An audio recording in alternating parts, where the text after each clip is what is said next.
same time, we are seeing some, whether it's inside Congress, outside Congress, some divisions in the MAGA movement. And I get it that there's this issue, that issue, whatever. What would be your message to how to reunify this movement for the fights ahead, whether it's the midterm elections, 2028 and beyond?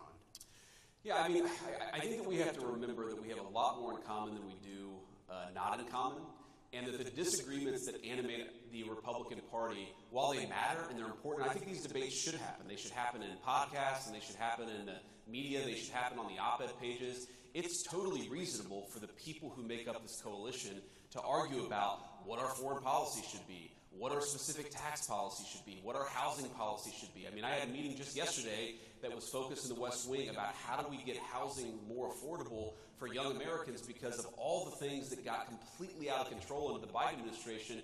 You had homes that doubled or tripled in price depending on the geography in 4 years under the Biden administration. We've got to solve that problem for our young people so they can afford to buy homes, start families, and actually build their own American dream. So I think my attitude is, let these debates play out.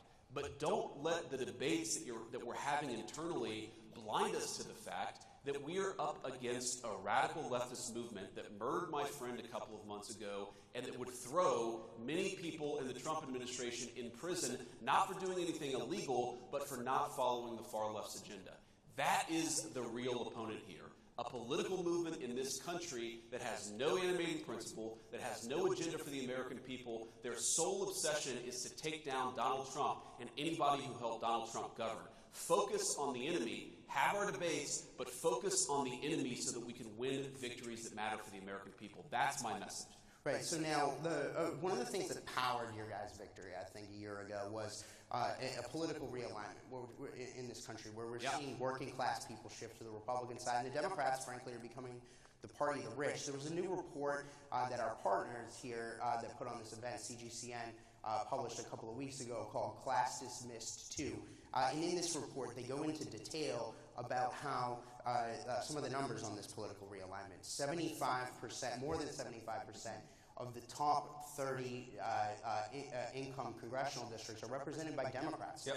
That's a totally new thing. The last three presidential elections, the Democrats' counties were represented more than 60%, in the case of the 2020 election, more than 70% of aggregate GDP in this country. President Trump won counties 30-something% in each of those elections. So your thoughts on what we're seeing now with this political realignment of those statistics? So let me say a few things, Matt. So first of all, I think that part of what you see as division in the Republican Party is a consequence of this realignment. We have a new governing coalition. We have a new political coalition.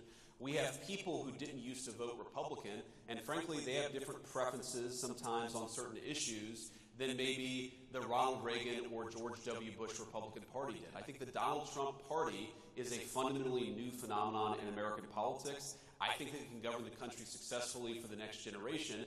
But some of those divisions you talk about are just a natural outgrowth of the fact that we've got a lot of working class voters who frankly don't care what was Republican orthodoxy 25 years ago, and so they're pushing the party in a different direction. And again, I think that debate is natural and normal, and it's something that we should frankly lean into, recognizing that the far left is really the problem we have to confront in this country.